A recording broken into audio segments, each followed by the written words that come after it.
So, because I'm having a bit of time left today, I thought, well, let's just record another thing, which may or may not be something good. Because, if you think about it, it is not something that I have to do. It is not something that I also myself am forcing myself to do, but it is just a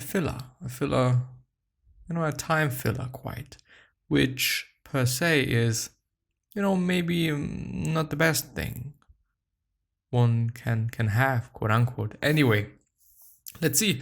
There's an article by the ideas.ted.com site. As always, it is going to be down in the description. And the article is called Why Your Brain Loves It When You Exercise Plus 3 Easy Ways to Work Out at Home. Motivation is not in high supply these days, but ensuring that we move a little bit every day is more important for us than ever, according to Wendy Suzuki, PhD, a neuroscientist at New York University. Dr. Suzuki studies the neurological impacts of exercise, and she says that just a walk around the block or a 10-minute online workout will not only improve your day, but also benefit your brain in a lasting way. Exercising to increase your fitness literally builds brand new brain cells. It changes your brain's autonomy, physiology and function, she explains.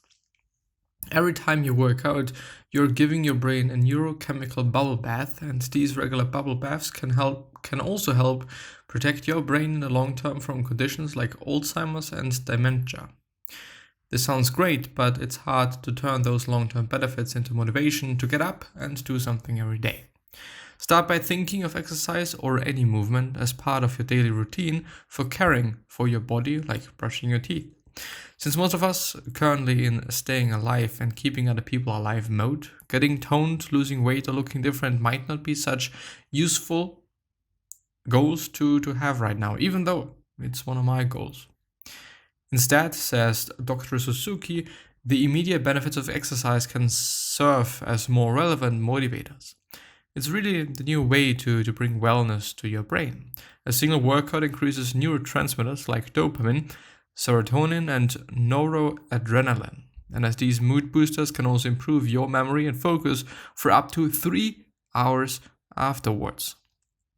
Not only can this help us in our work, but it's also incredibly good for our mental health.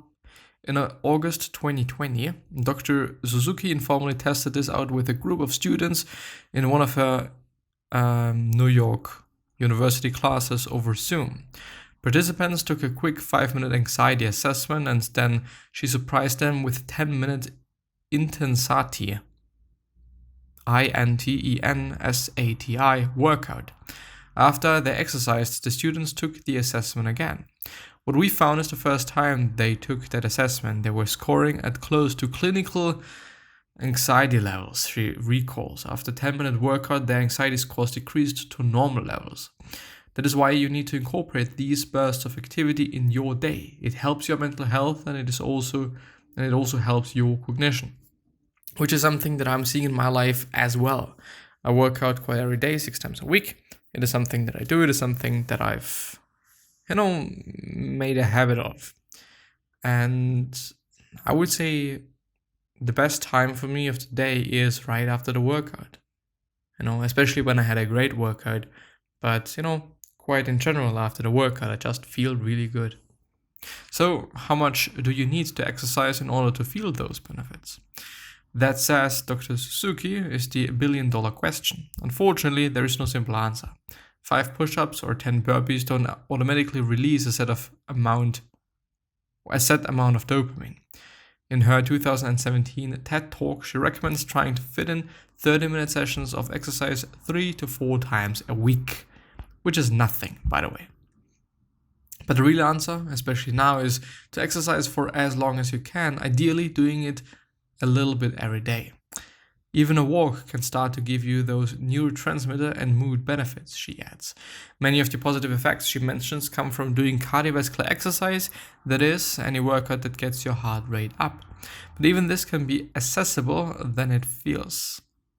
What? But even this can be more accessible than it feels.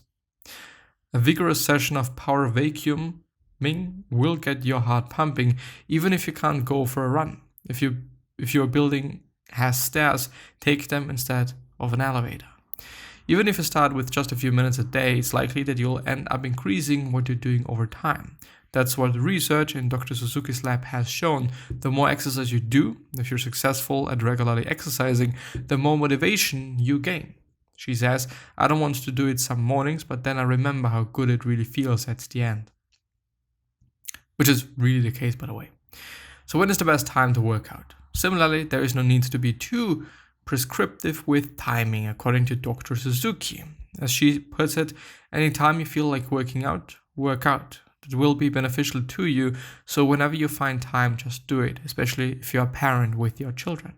Her personal approach is to exercise in the mornings, so she can bring those cognitive benefits into her workday.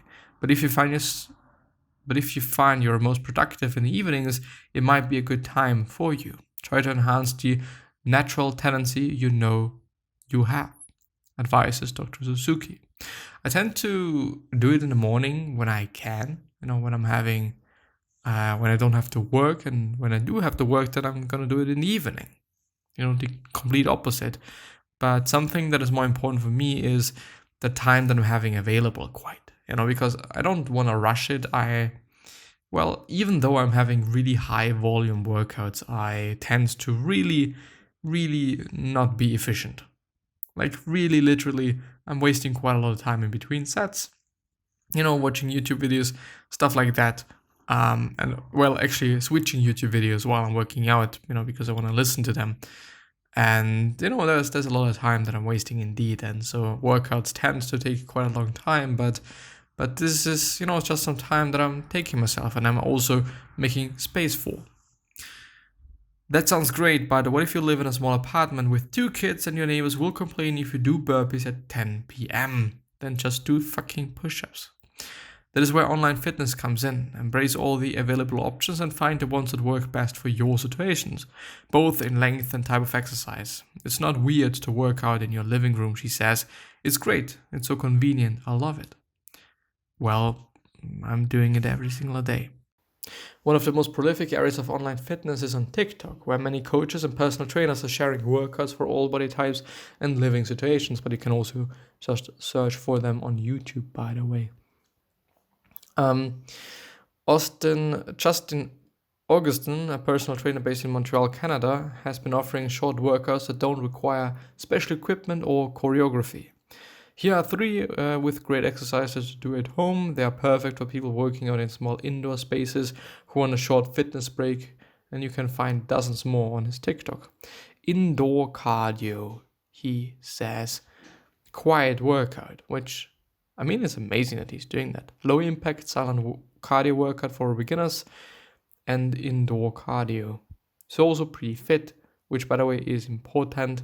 At least for me, I don't want to listen to somebody that does not look like he or she knows what he or she is talking about. But yeah, anyway, it is something that I highly, highly, highly recommend you do as well. And gonna see you the next time. Bye-bye.